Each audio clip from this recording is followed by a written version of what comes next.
My name is Elliott. I'm a rock photographer, as in rock music, and my art form is photography.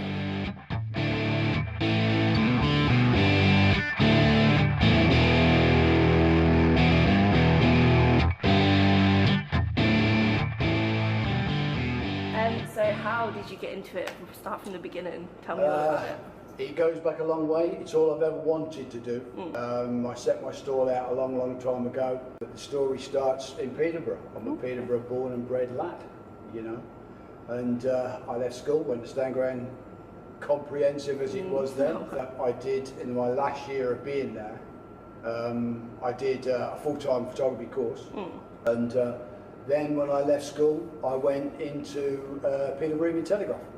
EMAP as it was then, East Midlands Allied Press, and worked for the ET and Peterborough Advertiser for nearly 4.5 years as a junior press photographer. But then kind of moved into various different magazine stuff, freelanced a lot of stuff there, did a lot of motorsport, motorcycle news, car, auto car, won a lot of awards, did a lot of high-end fashion for various different magazines, a lot of editorial stuff. Some of the biggest advertising agencies on the planet, you know, Young and Rubicon, Gold Green, The Trot, Sarches, Yellowhammer, the list goes on. And then it got to the stage I'd got creatively strapped with it all, and I thought, no, this, you know, I'm now going to do what I want to do, but if I have a second passion to photography, it's music. I've been around it all my life. It started here for me, you know, in the borough. And my big break came really years ago. They used to have a legendary gig that happened in the Peterborough Tech College on Eastfield Road, and they called it the Tech College gig, would you believe? And I shot my first professional band there, which was a band called Trapeze, with the legend that is Glenn Hughes. And I then got on to work with Glenn, you know, a couple of times after that, met him, and you know, the guy became one of my heroes. And he got it all started. It was him and the band, and you know, that was that opportunity. But that opportunity was given to me by, at that time, a guy who was also such a massive influence on me, a guy called Jack Brindley, who was my chief photographer at the ET. Go on then, do some name dropping of some bands that you've shot. Robert Plant, Metallica, Iron Maiden, Thin Lizzy, Joe Bonamassa, Europe, God, hundreds. I mean, there's a massive list. I can go onto the website, it's all there. And if you could pick sort of one piece or one photograph, does one spring to mind as kind of your favourite or your biggest achievement? Yeah, my next one. I haven't shot it yet. Because every time I move the line, it's always about, you know, improving. Because for me, it's not about photography. My interest is not in photography, really. Photography is purely the medium that I use to shoot the art that I create. It's about art. That's where my interest is. What I shoot is, it's very avant-garde, it's very one-off, it's very bespoke. The stuff that I do, you know, I have a very good reputation for a Nick Elliott image. That's what it's about for me. It's about taking that shot, and it goes on, lives on way after my death, you know.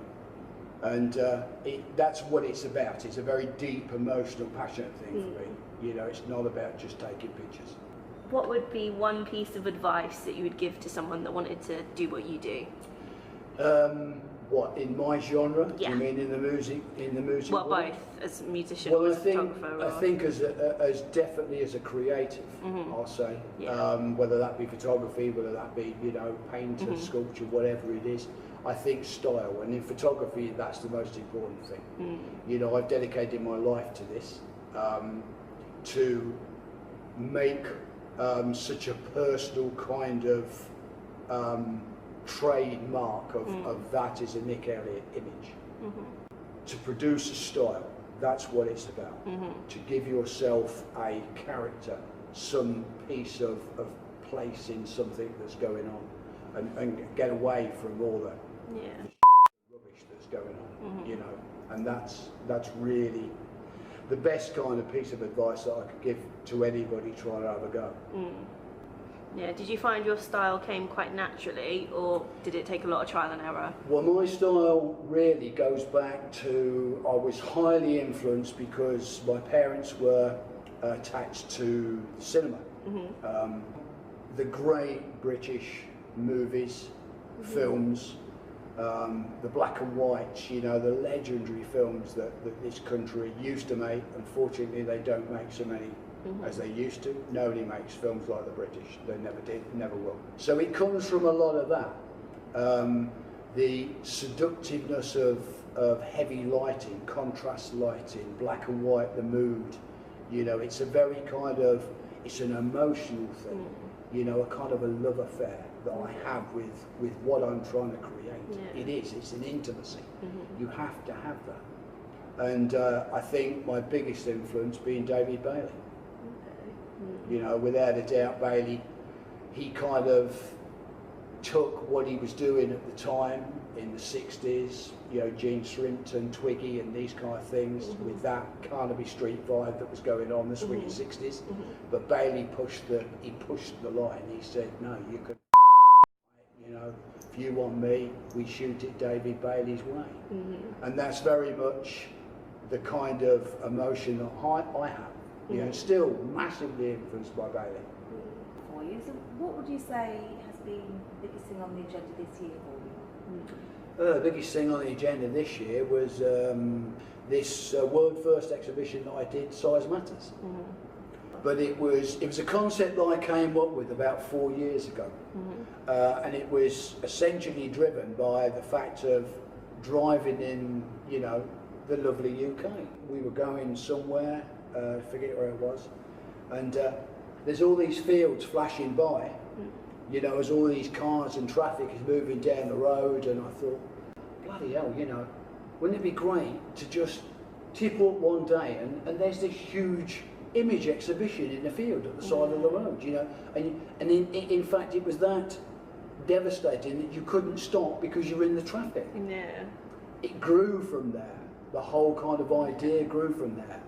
And I then wanted to do something that I believe is literally a world's first, which is do a humongous exhibition, make the images big, and take this exhibition out to a massive audience.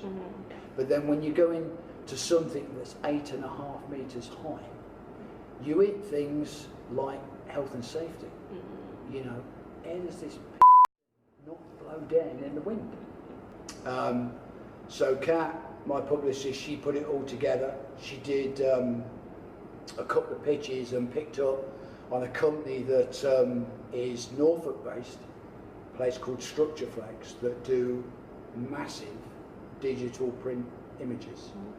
So anyway, they were mad for it. They just couldn't get enough of it, and they really loved the idea. They wanted to get on the back of me, and you know. So we made this thing work. And this thing was then shown 13 images, 8.5 meters high,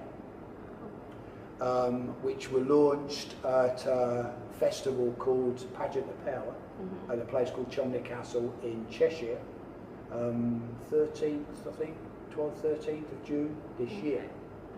And we launched it to 70,000 people. And Structure Flex were very, very good. They accommodated everything. And it was a full sponsored show, which actually Kat's in the process of setting up. This thing will tour the UK in various different locations next year.